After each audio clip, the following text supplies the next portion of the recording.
Hi అండి, అందరికీ నమస్కారం. Welcome back to my channel. ఈ వీడియోలో ఇప్పుడే అందిన వార్త అండి. బాలయ్యను కలిసిన విడుదల రజని పూర్తి వివరాలు అయితే ఈ వీడియోలో ఉన్నాయి. వీడియో ఎక్కడే కానీ స్కిప్ చేయకుండా ఎండ్ వరకు చూసినట్లయితే ఇన్ఫర్మేషన్ పూర్తిగా అర్థమవుతుంది. వీడియోకి ఒక లైక్ కొట్టండి ఫ్రెండ్స్. ఇక వీడియోలోకి అయితే వెళ్ళిపోదాము. విషయానికి వచ్చినట్లయితే వైసీపీ ప్రభుత్వం అధికారంలో ఉన్నప్పుడు ఒక వెలిగిన మాజీ మంత్రి విడుదల రజని ఎక్కడ తనపై కేసులు పడతాయో అని కంగారు పడుతున్నట్టు టాక్ అయితే ఇప్పుడు నడుస్తోంది.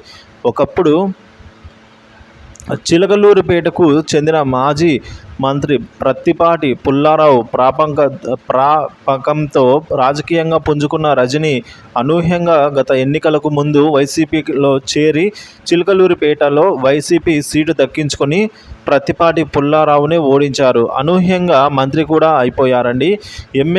వైసీపీ ఎమ్మెల్యేగా ఉన్నప్పుడు అటు మంత్రి అయినప్పుడు రజనీ గారు ఓ వెలిగారు. అధికారం మామూలుగానే చెలాయించలేదండి. ఈ క్రమంలో ఆమె మంత్రి అయ్యాక చేసిన దందాలు, చేసిన వసూళ్ళు అంటూ ఇప్పుడు ఒక్కొక్కటిగా బయటికి వస్తున్నాయండి.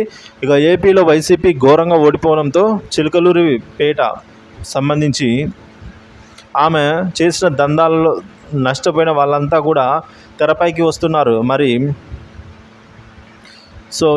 మరి కొందరు తమకు జరిగిన అన్యాయంపై పోలీసులకు కూడా ఫిర్యాదు చేశారు. ఇక్కడే అసలు కథ నడుస్తోంది. ఈ కేసుల గురించి తెలిసిన రజని వాళ్ళు కేసుల వరకు వెళ్లకుండానే తాను తీసుకున్న డబ్బులను వెనక్కిచ్చేందుకు విడుదల రజని ఒప్పందం చేసుకున్నారంటూ ప్రచారం జరుగుతోంది. ఒకరిద్దరి దగ్గర వసూలు చేసిన అమౌంట్ వెనక్కి ఇవ్వడంతో ఇప్పుడు ఆమె బాధితుల్లో చాలామంది వారు కూడా మా డబ్బులు మాకు వెనక్కి ఇవ్వాలంటూ తెర మీదకి వస్తున్న పరిస్థితి కనిపిస్తోందండి.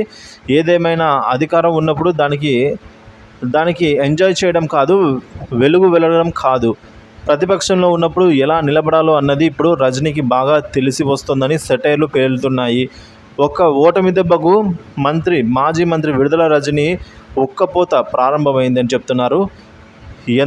ఎంత సొమ్ము ఆమె తెచ్చివ్వాలని తాము ఎన్నికల్లో ఖర్చు పెట్టేసుకున్నామని ఆమె గగ్గోలు పెడుతున్నారట. ఇక ఆమె బీజేపీలోకి వెళ్ళే ప్రయత్నాలు కూడా మొదలైనట్టు సమాచారం ఫ్రెండ్స్.